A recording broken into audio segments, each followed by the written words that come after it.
Okay, guys, back again with another video here to wrap up the end of the year with my top 10 best films of 2023. I already did my worst films of 2023, but now on to the positives. And I'm just going to dive right into it. Starting with number 10, you have Barbie. This lit the world under fire in the most positive of ways. Barbenheimer got everyone excited about going to the theater again, and it just can't be just Tom Cruise's action films and Marvel films and DC films that gets everyone excited about going to the theaters again. And I think more people after Barbenheimer are going to be more stoked about what is released in theaters as opposed to streaming services, considering that a lot of these streaming services are upping the price. And it's just fun to go to the theater again and just get that crowd experience from everyone. The only reason Barbie isn't ranked as high on this list is because I feel like the people of color in this film, it felt like they were props in the film to sell the film as opposed to talking about how white feminism affects people of color. I think that would have been really great message to tackle in this film. I still think it's a great film. It's still enjoyable, but I mean, other than that, that's just a small gripe I have with it. That's just a small gripe I have with the film. But I do enjoy the ensemble cast, the soundtrack slaps, and yeah, this is just an overall great, enjoyable film for both genders to enjoy for everyone, all ages. Number 9, you have Teenage Mutant Ninja Turtles Mutant Mayhem. Now, Spider-Man Into the Spider-Verse has inspired a lot of these animated films going forward. And this is one of them because it feels like just like Into the Spider-Verse, it feels like I was reading a comic book with this film. The animation is beautiful. The stellar voice cast. I love the stellar voice cast. Seth Rogen definitely took a lot of care and love into making this film feel like an authentic Teenage Mutant Ninja Turtles film. And this is the first time we actually see them as teenagers, with them being voiced by actual teenage actors, which I really thoroughly enjoyed. So this film was amazing, and I love how they didn't go with Shredder as the villain right out the gate. And even though he was their first major villain, I think it's the best to leave him for a sequel, which we will get, and I can't wait to see what the sequel holds. At number 8, you have The Holdover, starring Paul Giamatti. This is a great Christmas film about about grief, loss, and just trauma bonding with each other. And Paul Giamatti and the two other actors in this film that I can't think of their names at the moment. The two other actors in this film were phenomenal. I mean, this was like one of the end of the year films that I was not expecting to hit so hard. This is so emotionally heartfelt, and it also has a lot of great humor in this film, which I thoroughly enjoyed. So, and I can't wait for the physical media copy to come out of this. So this is one of the best films of this year. So absolutely, The Holdovers. Number 7, you got Rye Lane, a rom-com. Now, this came out at the beginning of this year, I believe, and it's on Hulu if you guys want to check it out. And I heard about this on TikTok. I heard other people talk about it, and a lot of modern day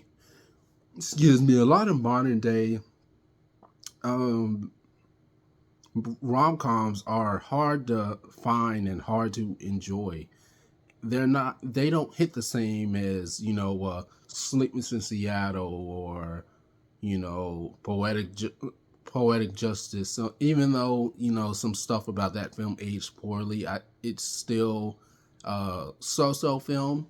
But I feel as if they go this route, go Crazy Rich Asians route, if more films are written from, our perspective, I think a lot of more rom-coms can be enjoyable.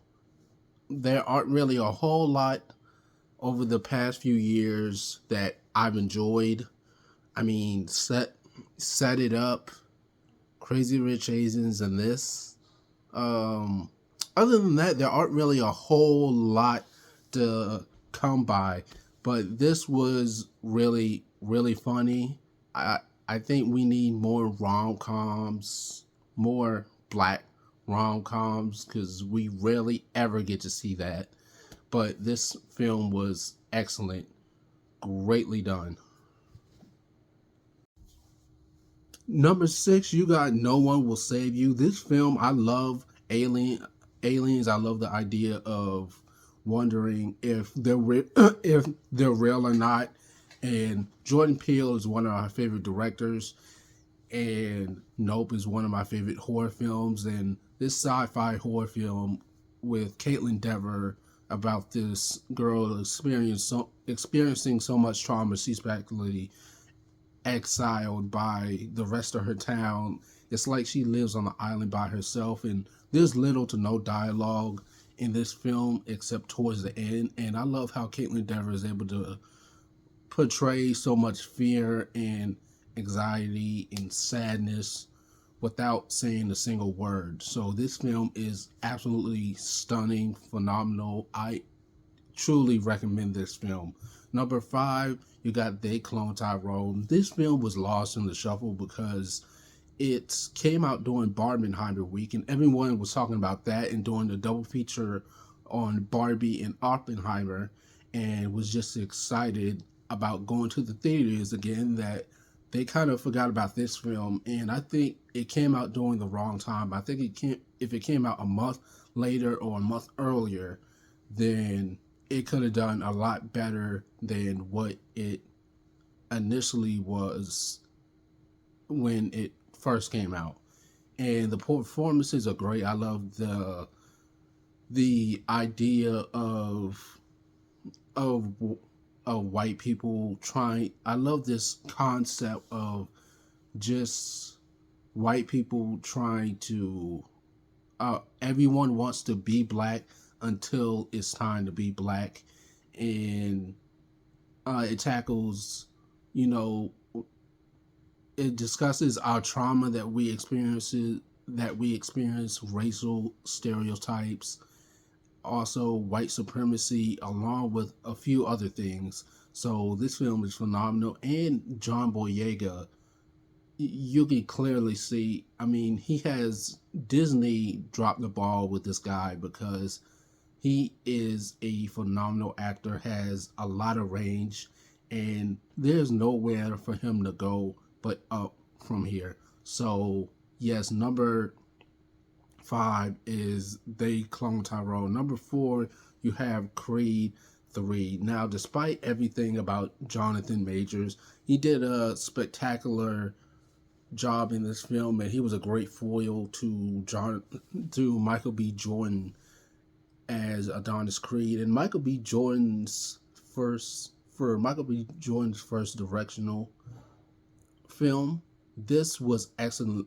This was excellent. It was just beautiful to look at on screen. The cinematography was excellent. I love how the fights are executed. My only problem with this film is that they didn't flesh out Dame enough. I felt like they could have put more. They could have fleshed him out more after winning his fight with Felix. After his fight with Felix, they just kind of go straight into the fight with Adonis. I feel like he could have done. They could have shown him winning a couple more fights and living a high life of finally becoming that boxing champion that he always wanted to be before he fights Adonis. And I think it would have been better if he would have won over Adonis. But other than that, I don't really have that huge complaints about this film. It was phenomenal. I still think the first one is the best one. The first Creed is the best Creed. But this definitely surpassed this second one. Number 3, you have Killers of the Flower Moon. Now, when Killers of the Flower Moon first came out, I was very concerned by the trailer that it was going to be another white savior film that won all these awards, and it wasn't even based on a true story or anything. And if it was, then they didn't get everything right, just like movies like The Blind Side and all this other white savior films. But it was the complete opposite of what I expected it to be. And I was also concerned about the runtime, 3.5 hours long. But then again, Martin Scorsese is one of my favorite directors. And when I went to see this film, I was late to the theater, so I missed the first 10 minutes. But apparently, from some friends of mine, I didn't really miss that much in the first 10 minutes. But the cast in this film is phenomenal. I do love how they are able to focus on the indigenous people that are portrayed in this film, and the horror that they went through is tragic. So I don't expect people. I don't expect everyone who is from these tribes or from these descents to automatically want to go see a movie like this, because it's equivalent. I would say it's kind of like it.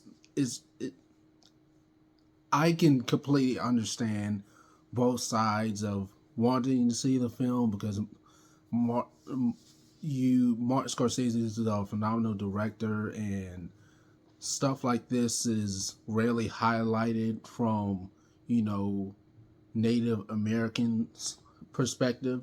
But I can also see this being very triggering to some that come from who have the same blood as these type of people who were wrongfully executed just to get wrongfully executed just for their money. But Lily Gladstone did a phenomenal, spectacular performance. She was able to hold her own against two giants like Robert De Niro and Leonardo DiCaprio. The later half of the film turns into this whole courtroom drama thing. We could have done without that, but other than that, this film is pretty phenomenal. And while Martin Scorsese might not have been the best person to direct the film, at least we were able to get it told. Number 2, The Iron Claw. Now, I'm not very familiar with the Von Erich family. I am a huge professional wrestling fan, and I think this film is a great this film is a great way to merge non-professional wrestling fans and professional wrestling fans together. And A24 makes very, very great films. And this was no exception. I was not expecting to cry during this film. While a lot of the actors might not look like the professional wrestlers they are portraying, they do look like professional wrestlers. And Zac Efron did a spectacular. He killed this performance, and there's not a single bad performance in this film at all. And if you're not a professional wrestling fan, I think you will at least have more respect for the sport after watching this film. And finally, number 1, of course, you have Spider-Man Across the Spider-Verse. This film expands on the lore of the multiverse. It has great Easter eggs and call outs to everything regarding just the Spider-Man lore and the character, even from other dimensions. And having this identity crisis with Miles, and acknowledging that a lot of fans didn't want Miles as Spider-Man was very well done. And a lot of people are split on the ending, and I was furious at first because I just wanted way more. But I know that Beyond the Spider-Verse is going to be something that we will not be able to forget. And these films have been phenomenal. So, yes, that's my top 10 list. Let me know what you guys think of my top 10 list. What's your guys' top 10 of the year? Don't forget to like, share, comment, subscribe. Have a great New Year's.